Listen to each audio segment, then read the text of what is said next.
pratiquement tous les animaux, j'ai dit pratiquement tous les animaux, font la lecture de qui vous êtes en tant qu'humain.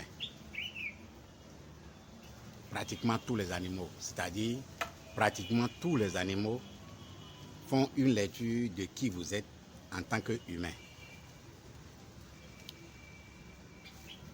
De cette lecture dépend du comportement de cet animal vis-à-vis de vous, si cet animal a un certain niveau de maturité, a atteint un certain niveau de maturité spirituelle. Je vais prendre mon cas personnel pour vous expliquer certaines choses. Dans le cadre de mes activités de guérisseur, j'ai été amené à aller assister, à aller guérir un patient paralytique qui ne pouvait pas se faire le déplacement. En tout cas, son déplacement serait difficile. Donc, j'étais obligé de me rendre à son domicile pour ses traitements de guérison. Dans le traitement de ces guérisons, je lui ai recommandé une forme d'alimentation. En tout cas, en ce qui concerne son petit déjeuner, j'avais recommandé une alimentation à base de carottes pour une forme de purée qui est importante pour lui dans son alimentation matinale.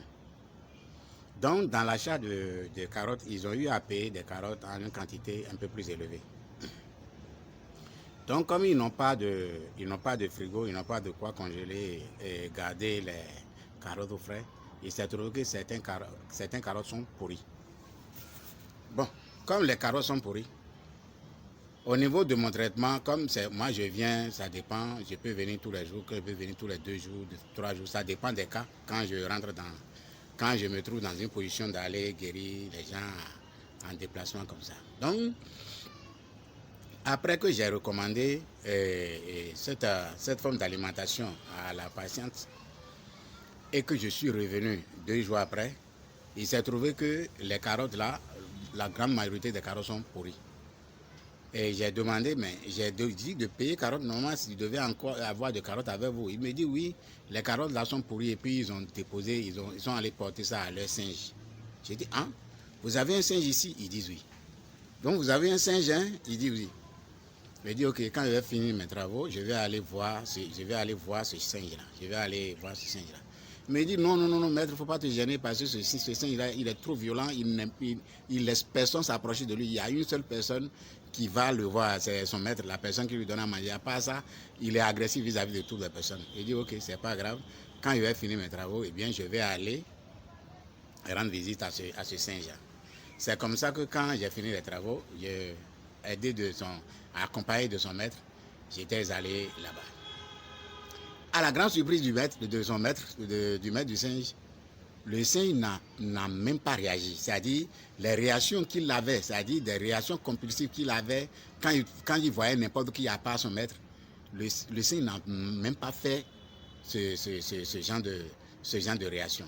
Ce qui a étonné son maître. Donc ça a étonné son maître et puis à un moment donné, quand moi je m'étais très bien approché de lui, j'ai tendu ma main comme ça au singe. Je lui ai tendu ma main et le singe a saisi ma main sans aucune violence et le singe s'est abaissé. Il s'est abaissé du genre bénis-moi. C'est-à-dire il s'est abaissé. Il attrape ma main et puis il s'est abaissé. Ça a mis son maître là dans tous ses états. Il ne comprenait rien. Il ne sait pas. C'est-à-dire son émotion, à peine il gardait son émotion. Donc quand on a quitté le singe, c'est là son maître, le maître du singe me demande, maître, vous avez élevé singe une fois? J'ai dit non, je n'ai jamais élevé singe. Il dit mais le comportement de mon singe vis-à-vis de vous tout à l'heure là, vraiment je ne comprends pas. Qu'est-ce qu'il y a de particulier? Vous lui avez fait quelque chose de particulier? J'ai dit non, je ne lui ai rien fait de particulier, seulement que chaque animal a une lecture de qui est en face de lui. C'est tout. C'est tout ce que je recommande aux gens. Tous les comportements que vous pouvez avoir avec les animaux vont se refléter dans les aspects, c'est-à-dire vont se refléter à chaque fois que vous avez contact avec ces différents animaux. Ça là c'est un. Il y a d'autres patients qui sont surpris quand ils viennent chez moi. Là, les oiseaux peuvent rentrer. Moi je suis en train de faire le traitement. L'oiseau rentre et puis il pose il pose quelque part là, et puis m'observe jusqu'à finir faire mon travail, et puis s'en va. Il y a les magouillards qui peuvent rentrer, ils rentrent. Il peut rentrer quand il veut, et puis ils sont partis. Ils savent que je ne peux rien leur faire. Ils savent. Donc, c'est pour vous dire que tous les animaux ont une lecture qu'ils font de qui est en face d'eux et avec qui ils ont affaire. Donc, par rapport à ça, être végétarien, respecter toutes les autres formes de vie, principalement les formes de vie animales, quelles qu'elles soient, les formes de vie végétales, quelles qu'elles soient, quand vous respectez ces aspects, c'est-à-dire l'aspect de cette autre forme de vie qui font partie de la même création que vous, qui sont du domaine, c'est-à-dire qui sont du domaine matériel que vous, c'est-à-dire qui est du domaine de la création que vous, eh bien, votre progrès en maturité spirituelle va encore faire des bons qualitatifs, je vais dire. Donc, respectez les autres formes de vie et la vie aussi vous respecte.